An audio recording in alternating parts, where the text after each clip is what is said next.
Innovation Technology Park, we have our colleagues here from other countries with similar or representing similar organizations in a way or another. I know that we have two of the speakers that have a couple of slides presenting the background and the organization that they represent. So we will start with Mr. Chubak Temirov from Kyrgyzstan. He's representing the High Technology Park of Kyrgyzstan, which is, of course, instrumental in the promotion of IT sector. They definitely have quite a lot of strategies, and generally, we would like to know more about the park. What have you done? What are the main achievements? And we are asking the technical team to also put the slides on the screen, so this way it's going to be easier. Okay. Thank you. Let's just wait for the slides, and I can start a small presentation about our organization. Thank you very much. My name is Chubak Temirov, Deputy Director at the High Technology Park of the Kyrgyz Republic. And so I'd like to tell you just a little bit about our organization. As you can see, our park was first in Central Asia. So we opened back in 2011 as a special legal tax regime for export-oriented IT companies, which is, I guess, very similar to park in Moldova. We also provide tax incentives just to help IT companies to grow. That was the idea, and I think we are pretty much doing well. So we took a model of IT park in Belarus because it was very successful at that time. And it was, in general, our country was similar in population and in model of work in terms of economy. And then the government established the High Tech Park administration. So we are virtual legal tax regime, first in Central Asia. And we do provide certain tax benefits for the companies. As you can see, all the main taxes at our High Tech Park are zero. Sales like sales and tax, income tax, value-added tax, VAT are zero. And in return, every single company just disburses 1% from their revenue to High Tech Park. We are a government agency, but we are different a bit in case that we are not getting any funding from the government. We are getting actually funding from our residents and just allocate that resources for the development of IT sector. Just to show you some results, from the incentives point, you've asked about some strategies. And one of the strategies of the government is obviously the tax benefits, as I mentioned earlier. So we do provide tax incentives to bring more international companies to our Technopark. And we have three types of main activities. One is obviously the software development or anything related to this. We also have so-called export of information technologies, or it's companies that actually do content on YouTube or other platforms. We call them YouTubers, or simply like content creators. And we do have some champions in this field. And I think this is actually an example how the High Tech Park helping to grow from nutshell, like really good creative companies that can go abroad worldwide. And the third type of activity is so-called creation of interactive service centers. I think this is also common for Moldova, like dispatch services to US or European tracking businesses, and as well as traditional call centers, like support, technical support, everything is related to call centers or virtual offices. And this slide is more about, like, the previous one was on incentives. This one is more on government initiatives. I think last year our government initiated the status of digital nomad, and as you can see, Moldova is on the list. So basically, this digital nomad is a starting point for e-residency, like in Estonia. So every single company in IT can easily relocate to the country, or even without relocation, or working remotely, they can open and register a company at High Tech Park. Application process takes 3 days. It's, as you can see, for citizens of mostly like CIS countries. Just recently, we added this list and added companies from the US, Germany, Japan, India was also included, but then excluded then. So basically, we are trying to expand and have the real e-residency. So companies can remotely operate their businesses in Kyrgyz Republic. So as you can see, basically the idea is simplified registration of individuals, so all the companies, on the territory of our republic. So this is another strategy how we are trying to attract international companies. Can I just shortly ask here, because I think Sure. maybe it could be interesting for the audience. For this program, do the people need to be employed by companies from the park, or it can be from any entity? That's a good question. So yeah, we don't require like a minimum amount of workers. So being employed, like, as you know, in certain countries, they have the limits. 70% should be local, like 30% international. So there is some difference, as you know.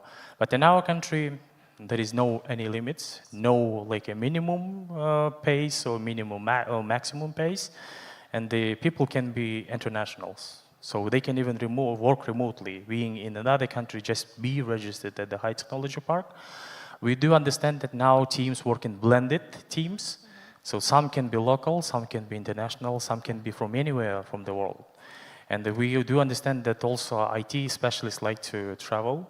Usually they spend winters in Thailand or in other areas. During the summer they are in their country, doing their sports, hobbies and other things, traveling with their families. So we do understand that it's okay. Nice. Yeah. Nice. We have that as well. So it was just interesting if there are any thresholds. And Sure. you also allow for remote work, I guess, if Sure. people work from Thailand. Even our park, from a nutshell, is a virtual. So companies don't need to register a company. I mean, no need to actually work physically in our spaces. This is like a second incentive. You asked about the strategies, how we are best at attracting companies. So one is obviously the tax regime. The other one is government incentives of digital nomad. The third is word of mouth. When the company is coming, they see the, let's say, positive changes in their companies. And the third is obviously, the fourth is obviously the talent pool. We have a lot of programs and initiatives to support the education in young talent. Our population is not that big like in India or in China, but we do have 7 million population, and half or even more of them, like 60%, are at the working age. So it's young people that are ready to work, and now we see a very interesting phenomena in our country. As you know, the world is now have a big shortage of specialists, of IT experts in usually for middle and senior developers.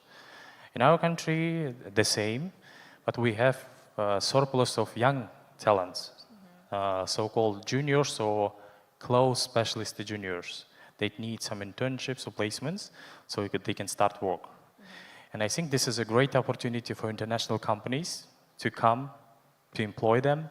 Usually the strategy is that they employ or they bring high-skilled specialists, like some senior, some middle developers, and create teams under them.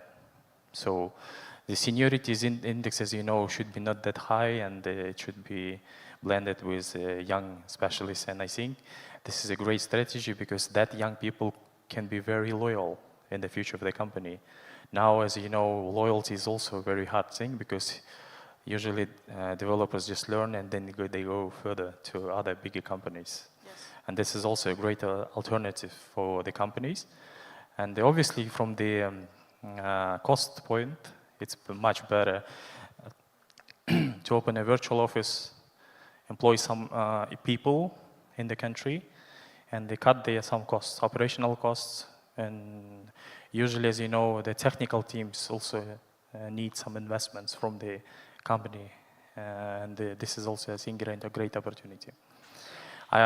Just a few slides to give a chance to other speakers as well. As you can see, the high-tech park was growing very steadily. For last 3 years, we are doubling in numbers. Now we have about 450 tech companies in 3 main fields. And our main differentiation from other countries is that we're highly export-oriented. We require by the law 80%, but our companies actually export for at least 95%.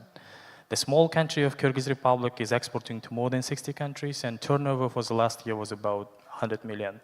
Not like that very big in global economy, but as you can see, as a tendency. So our target is to reach the first billion in upcoming 3 years. So X10. Some of our companies, I think you know some of them. So which at this slide we just try to provide like the most well-known companies like EPAM Systems, Kanda Software. So all of them are the US companies, Alavar, some German companies like Entwicklerburg, Turbine, local companies, MedDevs that are similar caliber like EPAM or Kanda. And I think I can also should mention our phenomena from Kyrgyz Republic, which is the billions. They are kids creation content, and they are really popular if you have children. I think at this moment they have over 50 billion views on YouTube. And by Bloomberg, they were called like a kings of the YouTube, having more than 40 million subscribers only on English channel, and more than 50 million subscribers on all their 13 channels. So they usually translate to other languages. And if you will look at the YouTube, so you will know that they are creating very interesting educational songs on YouTube. Yeah, this is just a map of our coverage. As you can see, most of the part of the world is covered, except some Latam area or African area, more or less like a US, Europe, was covered by our residents. Goals, one of them was mentioned, to aggregate the first $1 billion by 2027, upcoming 3 years. Educate and employ more specialists in IT.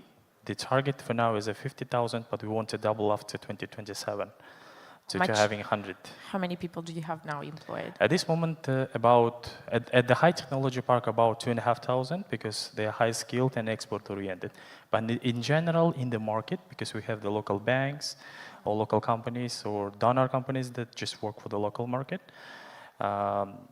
In general, now according to the statistic, it's about 18,000 people, and now we are working on making it more like official. This is more like unofficial information. And the third one, but not least, is to raise at least one unicorn. Since our theme is more targeted to strategies, so I will not mention a lot about what type of programs we're doing for rising the first unicorn. I will just show some slides. I think it's much better to show in slides rather than just telling by words. So areas of focus, as you can see, just like in any country, is the 5 stars, like international visibility, the startup ecosystem, obviously the development of local IT community, educational and social projects, and science and new technologies.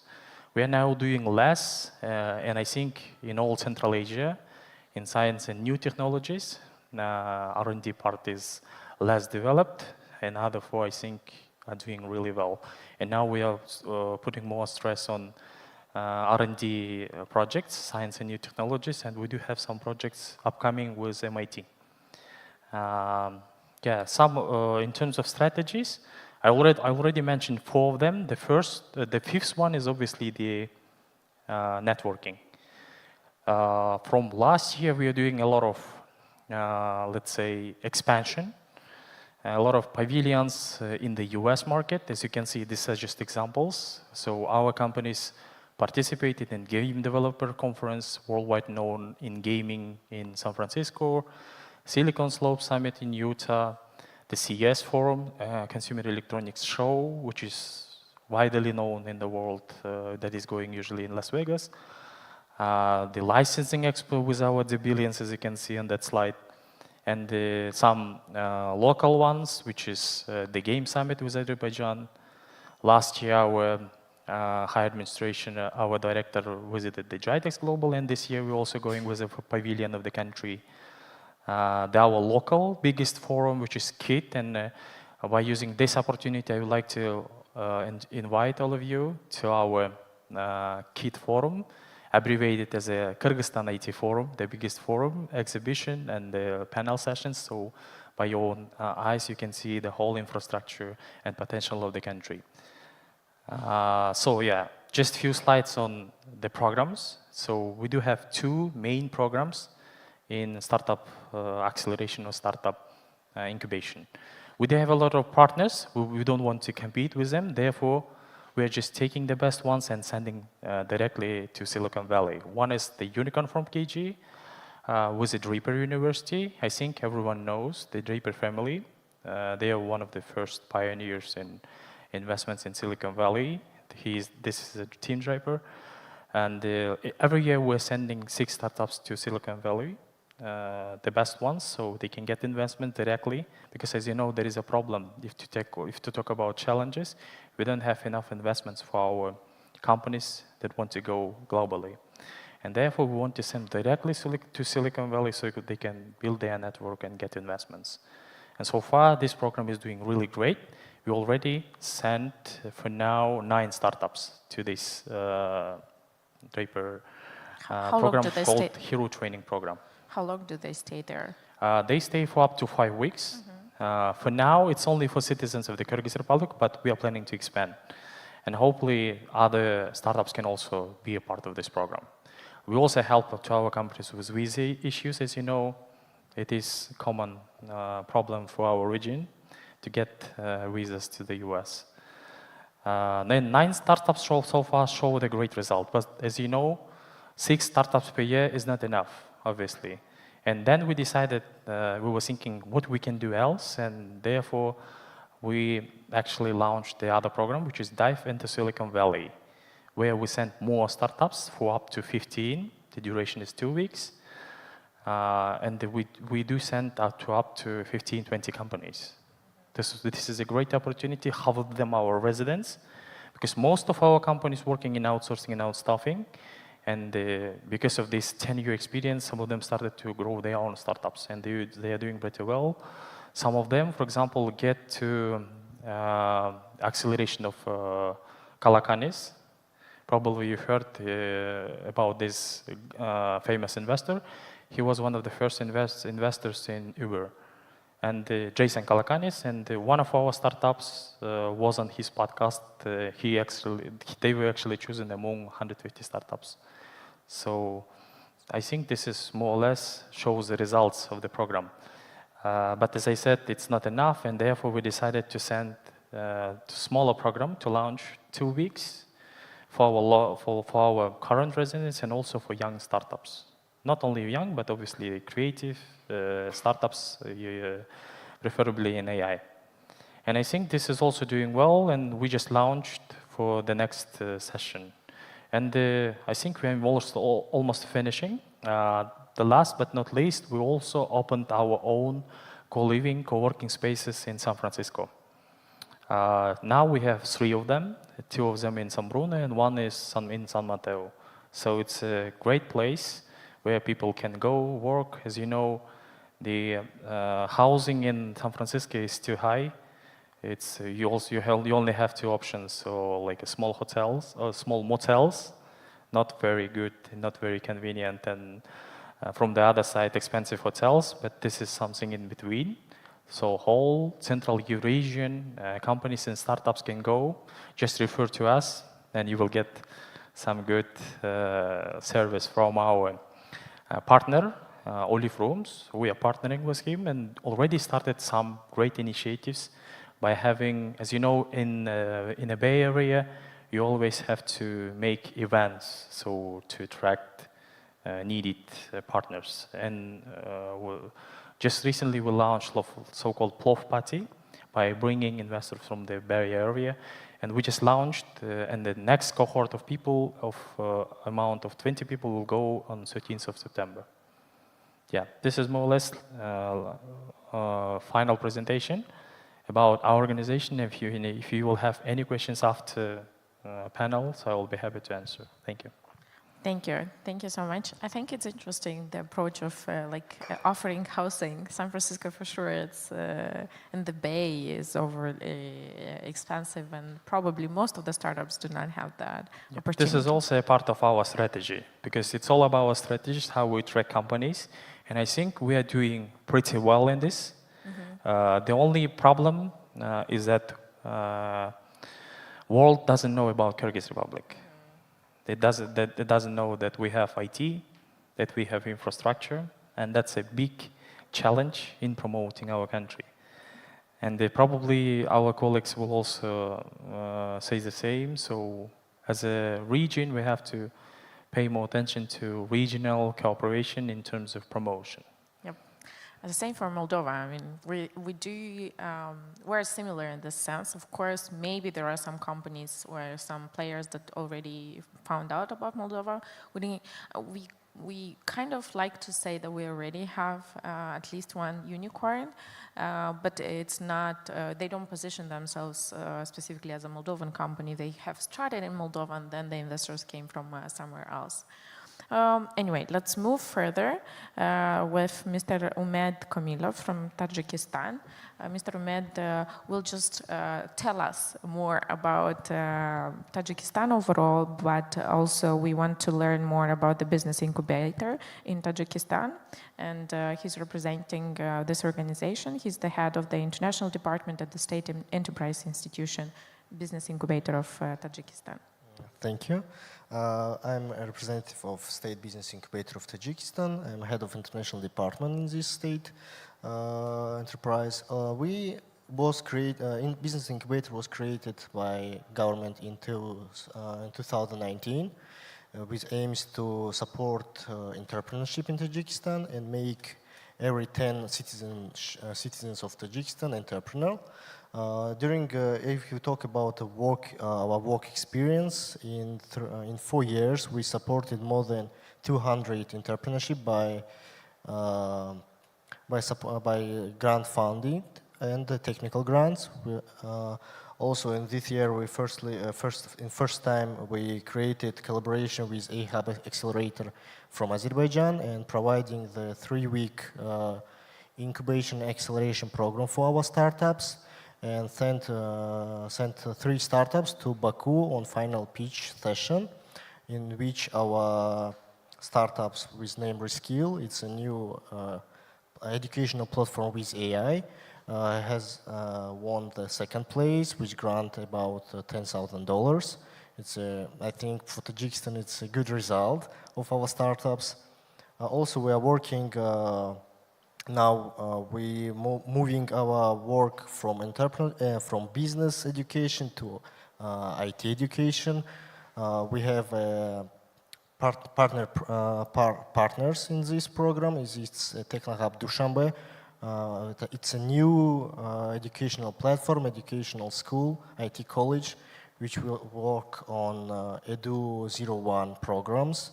Also, we're now working with World Bank to support this IT college, and we have an aim to educate more than 500 IT specialists per year, and now we're going to this aim.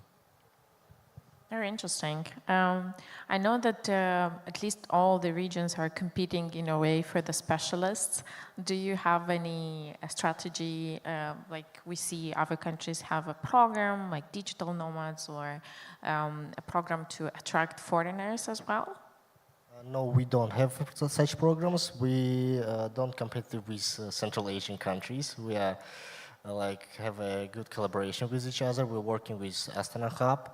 Also, we're now starting working with High Technology Park of Kyrgyzstan, and we have a view to to educate IT specialists for all Central Asian countries, not only for Tajikistan. Oh, that's impressive. Thank you. And now, since you already mentioned Astana Hub, let's move to that. And we have Mr. Daniyar. Thank you so much. Daniyar Zhumagulov, Director of Technological Centers Office in Astana Hub. Sorry once again for mispronunciation. I was training as well. It's like Daniel. Daniel, yeah. Daniel, it's easier for us at least. So let's learn more about Astana Hub and what are you offering as well. We should have the pointer somewhere as well, and to make sure that you can share the presentation. Yeah. Thank you. Thank you, Marina. So my name is Daniyar.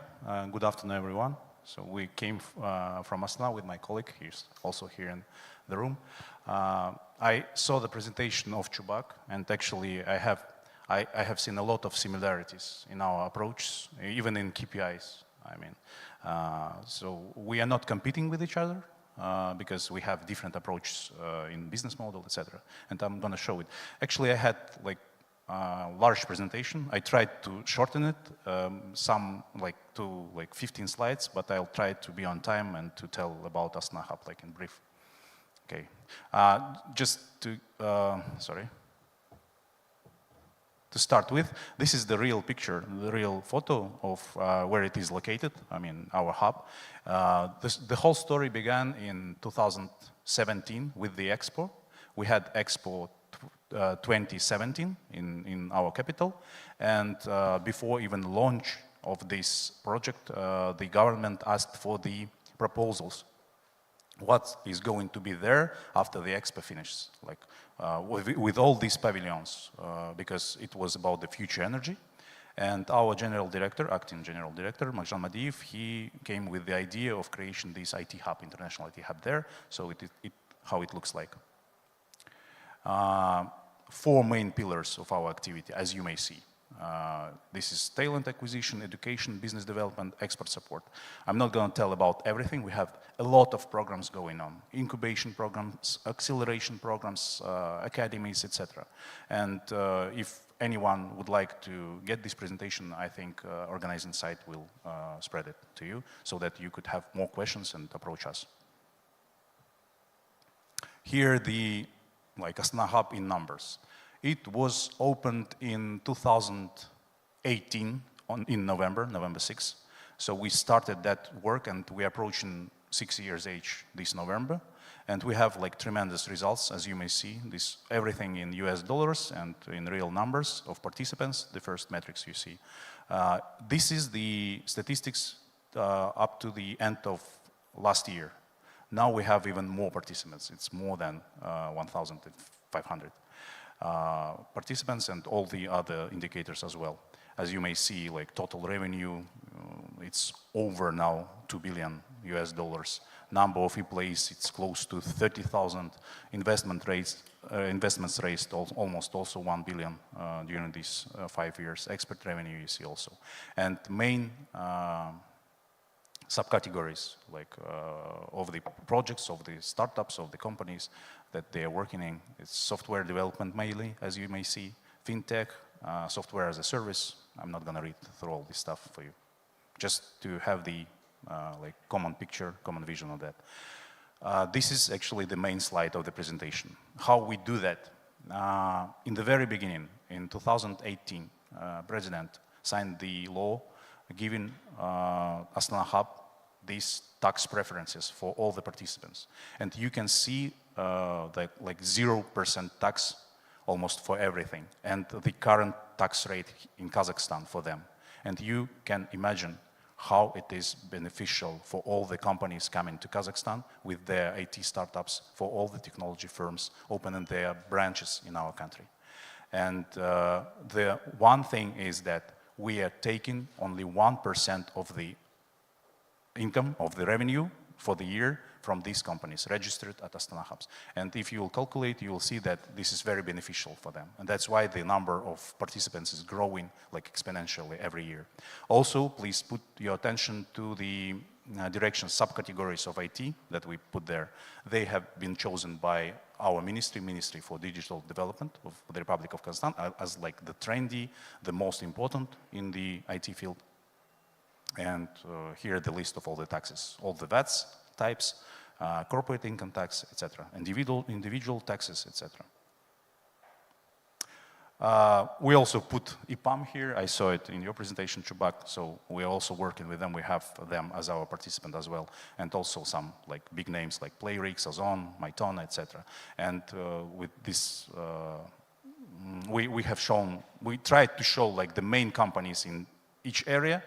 As I said, if you would like to know like the exact names, you can approach us or receive the presentation. How we do that?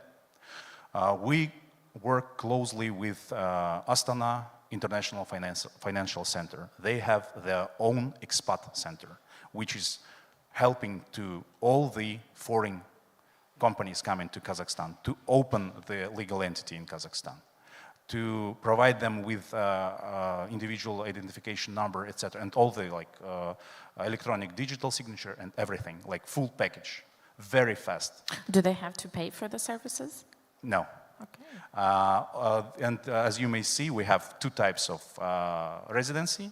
Also, like Chubak said, digital nomad visa we have for the visa plus countries, and for the visa minus countries, digital nomad residency. Slightly different, but the whole idea is to attract people, talents from all over the world to Astana, to Kazakhstan, and also to any other city in Kazakhstan, because we have exterritorial residence in Astana Hub. Participation in Astana Hub, and this is very convenient because Astana Hub has 16 regional hubs in all the main cities in Kazakhstan, and they have necessary infrastructure there, and they can help you out. You can approach the central Astana Hub in Astana with any question, and as you may see, one-stop shop we have as well to help the companies on any issues, questions arise during the process.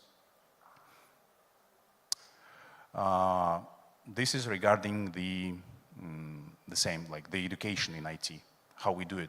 We have this large-scale program, as you may see, Tech Orda, where government given us the money, which we will distribute among 91 accredited IT schools in the country. They receive these grants to teach students in IT specialties and different specialties for the Kazakhstani economy. And you see that the goal is to teach, to train, to educate 20,000 up to the next year. And we are doing well with that. You see all the metrics here. You see how much it costs for them, for the government, because they are not paying anything.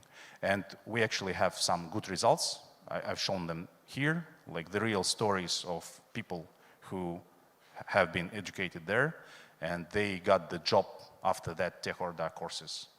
For the half of the year they are studying, and in Kaspi, KZ, in all different companies in Kazakhstan, as IT specialists, juniors, of course. Like the program works, and it is very popular now in the country. Also, like for the startups, we have the Silkway Accelerator, Google for Startups.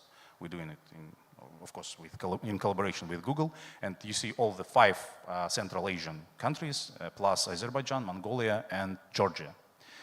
Also, you see the metrics. You see this CITIX startup here, which has been evaluated for $100 million US, and Tim Draper also working with Kyrgyzstan. He also invested $1 million in that startup. One of the success stories out of this program.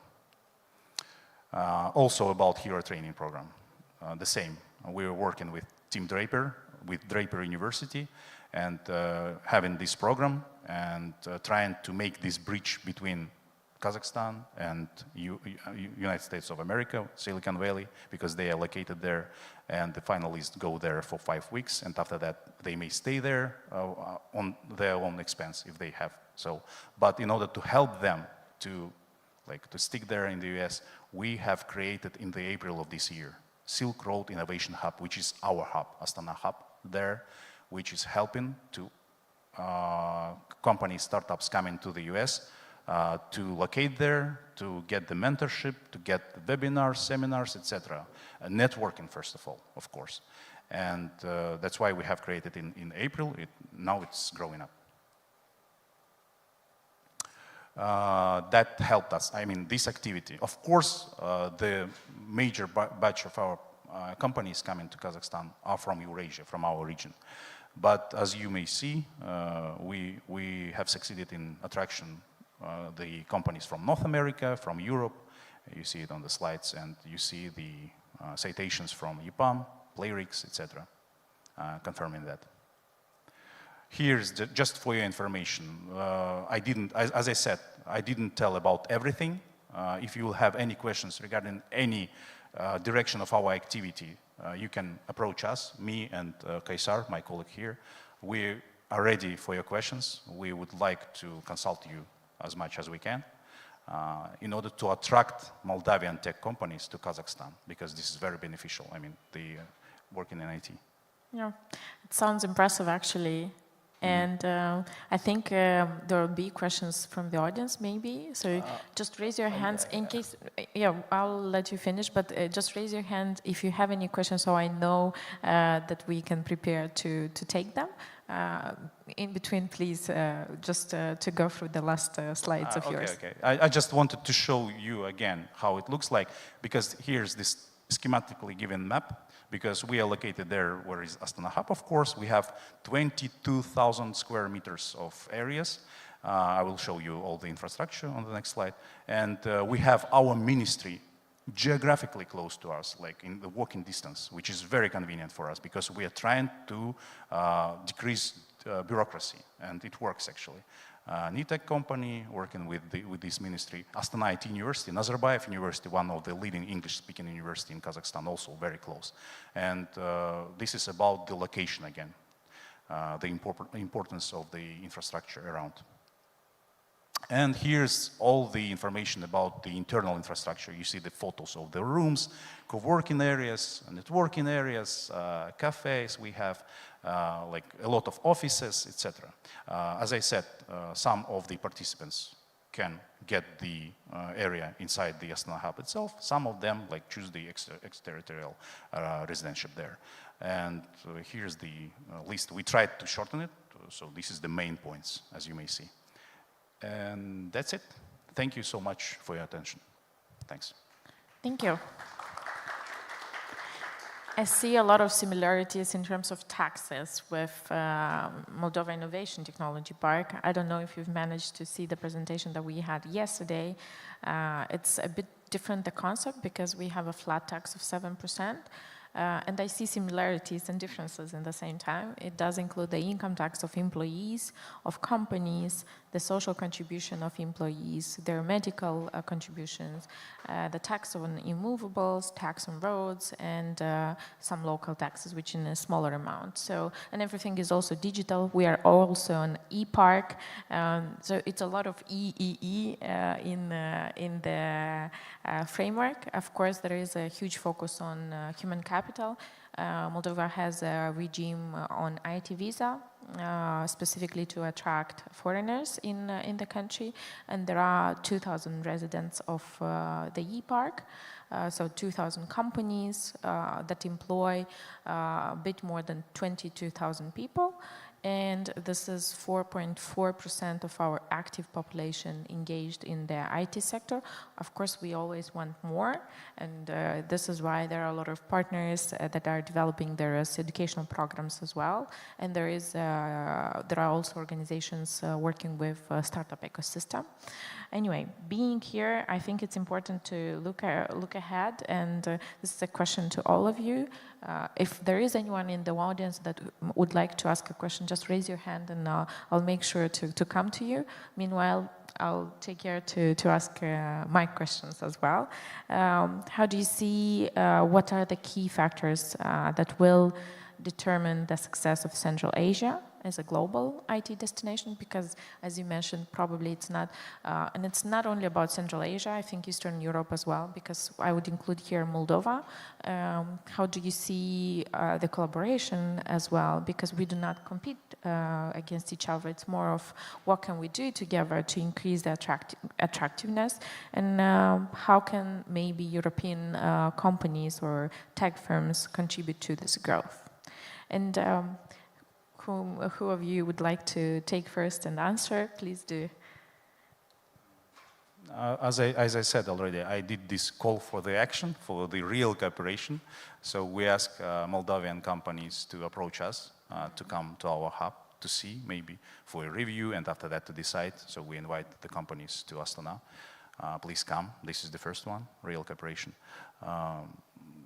The next is like to share the experience with each other, because Moldavian companies also well known in IT sector, in 5G networks, etc., in green technologies. So we could be useful for each other. I mean, in these sectors, these fields, as far as I know. Would you like to add? Okay. We also invite to Tajikistan Moldavian company, first of all, to shared market access. Every Moldavian country, Moldavian companies can gain access to our Central Asian market, first of all Tajikistan market, and also by coming the Moldavian companies, European companies will also come. And also we want to invite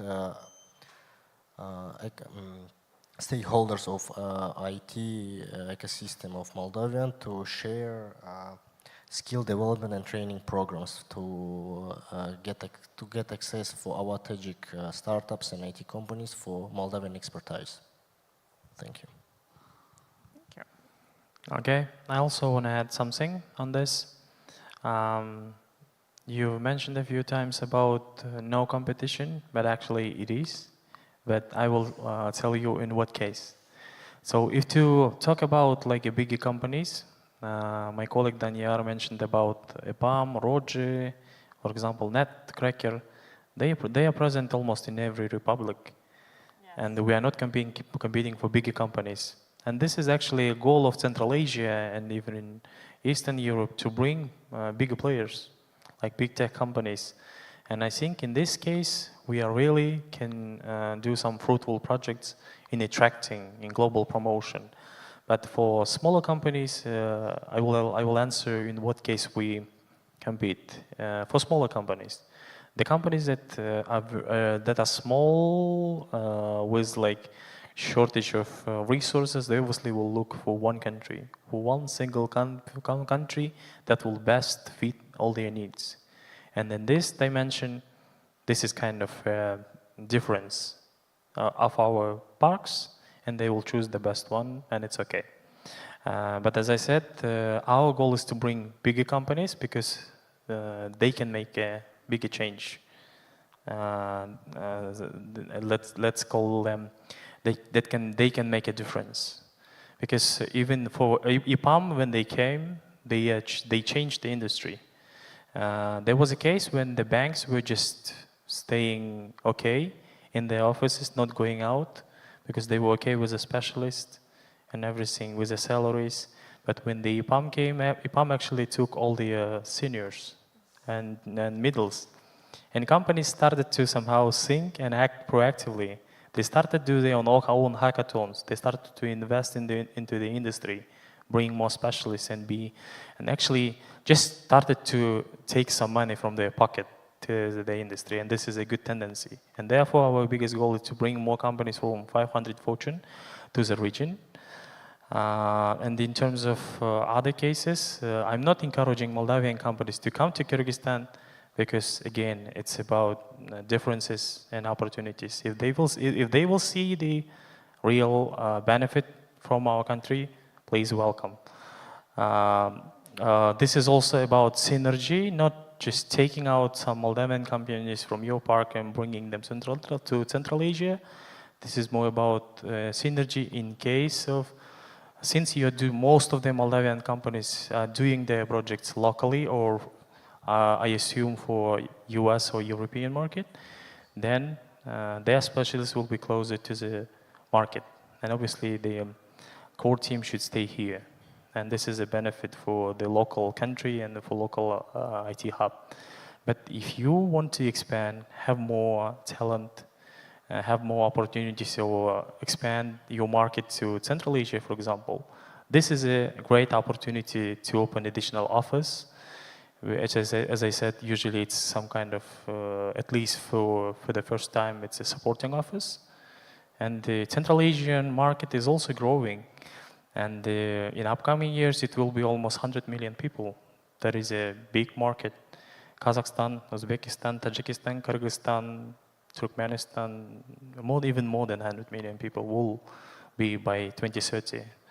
And obviously, I saw some of your startups and companies. I've talked to them, and we see a lot of similarities. And I also saw there are problems.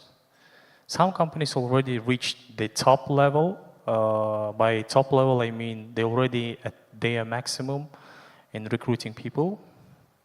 The population is not that as well big. And therefore, this is just an additional opportunity for companies to get that talent, cut some of their costs, and be even more competitive on the market. Yep. Moldovan market is also specific. It goes 90% towards exports, by the way. We estimate that the turnover of the companies in the IT park will reach 800 million euros this year.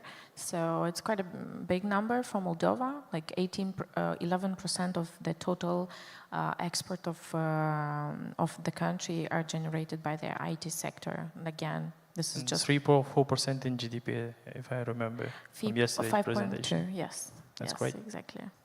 And it's a good contribution in the GDP of the country. That's why we were looking also to other opportunities, including synergies that could even boost further the sector.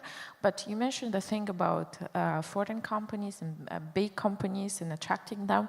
That's good, but we also see a challenge on how do we not specifically protect, because competition is always good, but how do we support local products or local companies that are having their own investments, that have worked on the local market for a long time, prepared people, and somehow have their own products that need to survive in a way or another. So how do you see that we in every country that we represent could also do that? That's a great question. And I think I will answer again differently, because if we are talking about product companies, then it might be a problem. For example, if you have, for example, local taxi service provider, which is top, and if you are bringing some bigger company from other country, that can be worse for the local company, if you're talking about real product. In that case, I think government should somehow regulate, somehow to protect the local company and to find some kind of balance. But if we are talking about service providers that are also listed in 500 Fortune, then I think this is just the best client. And I've talked with some companies yesterday, and they said that they also need more orders. And they can do more orders, but if they will have enough talent. They don't have enough talent in Moldova, but they can get additional talent, from, for example, from Central Asian countries, and get even more investments or orders from the same US, LATAM, or European countries. And I think this is, as I said earlier, a synergy. Moldova at some point can attract more investments and more orders because of the closeness to the market. And obviously, a challenge for Central Asian countries is the time zones. The 12-hour difference or 11-hour difference with Bay Area is a big challenge. Therefore, usually they prefer to work with LATAM, or at least closer to European countries, because they are in the same time horizon. And this is very, let's say, important for when companies choose. They obviously look for tax benefits, the infrastructure, the country, but we have to be honest that the time zone is one of the top priorities for them. And therefore, at this moment, this is a synergy. Moldovan companies can open additional offices in the Central Asian countries and get even more orders from US, Europe. Thank you. That's an interesting perspective and insight. Would you like to add anything to that? No? Okay.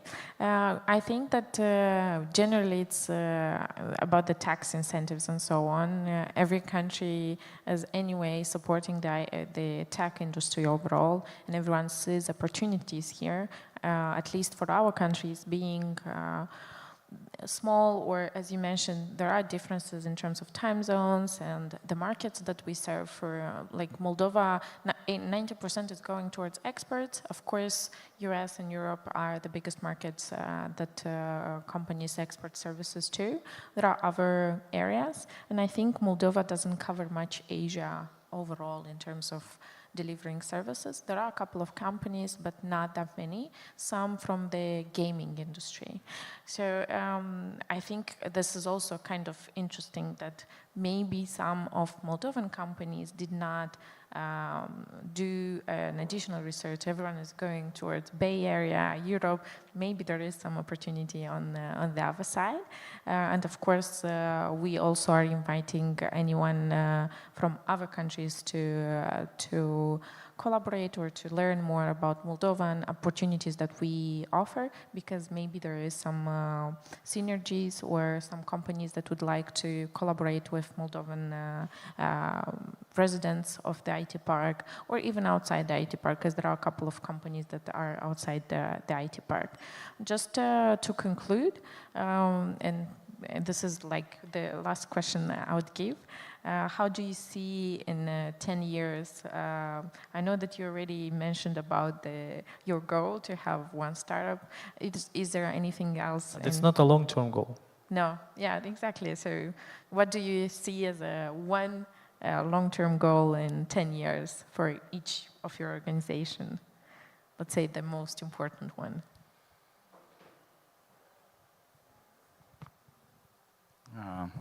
I think that like the most important is to educate the young talents, because all our countries, Central Asian countries, we have a big strata of young population in our countries. This is our advantage, because we have to teach them in IT specialties, to educate them, because at some point the quantity will transform to quality, and at that point we will have the boost, I mean, from bottom up, because currently we are speaking from the top-down approach, like the government gave us infrastructure, tax incentives, funds, etc. Also legislation, regulatory framework, but this is all top-down. Our main task is to make it also bottom-up and to fit it in the best way. And responding basically to the needs, because education anyway remains a top priority for all the changes in technology. Yeah, exactly. Thank you for question. For our organization, first of all, its main aim is to create more IT specialists, because we have a new young generation. We are lure away with them from the traditional jobs like lawyers, economists, and to IT specialists.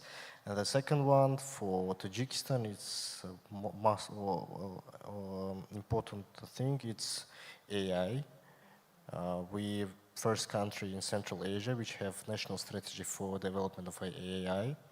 And now in our branches of Business Incubator, we have seven branches around the Tajikistan. We plan to open in 2025 ML learning schools, ML Academy for AI, to create more AI and ML specialists. Education and AI. What can you add to that? $1 trillion in revenue.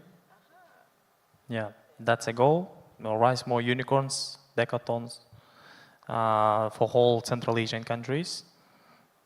Big tech companies listed in 500 Fortune, like maybe delivery offices of Google, Meta, and other giant companies. Because as you know, you should develop the whole infrastructure, and they have the so-called minimum or medium requirements for companies to come. That's the salaries, that's the working, the life balance, the government initiatives. So all in a nutshell gives the certain requirements for companies, for giant companies come to the region. And I think this is a goal. I agree with the colleagues in terms of education, because without talent, there's nothing worse.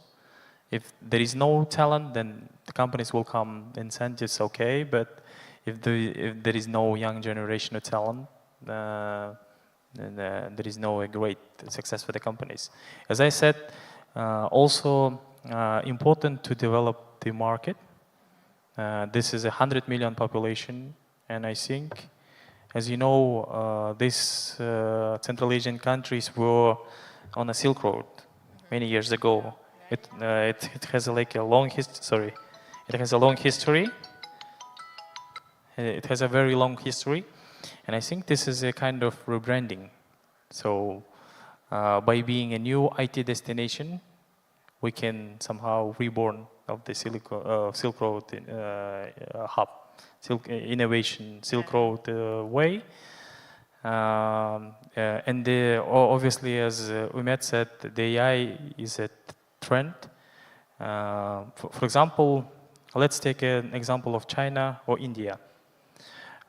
India, obviously, first now is an IT outsourcing and as well as in startup development in both fields, and we never can beat them. No. This is reality, not in population, probably in technology, and this is kind of an interesting point. We have to somehow differentiate our region, and I think AI. Now any country is trying to develop AI, and every single country now in more or less similar position. Some of them have more resources, some of them less, but every country can become a new hero in AI. And I think this is a great opportunity for Moldova or Central Asian countries to somehow differentiate them from others, not just selling developers as outsourcing, outstaffing. We never, as I said, can downbeat them in terms of salaries, right?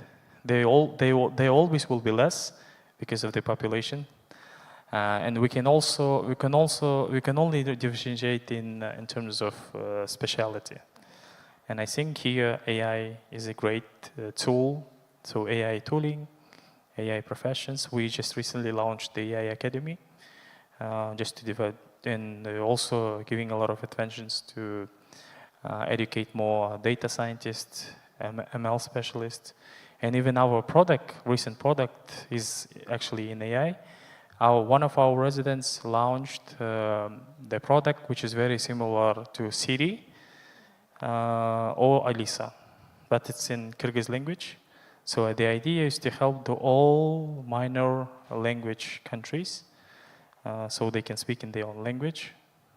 So the smaller nations cannot lose their heritage. But for the US market, they changed a bit their direction. So it's also helps with your sleeping mode. So from the medicine part, it's also helping, just not the assistant, but additionally, it's kind of your own medicine assistant in your pocket. Yeah. So more or less, AI is also a future for our region. Thank you very much. Thank you. The clock, I think, was also the sign that our panel is finalizing. So thank you so much for this discussion. I'm sure that the collaboration will continue afterwards, and I'll give the floor back to Anna with the continuation of the agenda. Thank you, Marina. Lots of lessons learned. Very cool presentation on the Astana hub, on the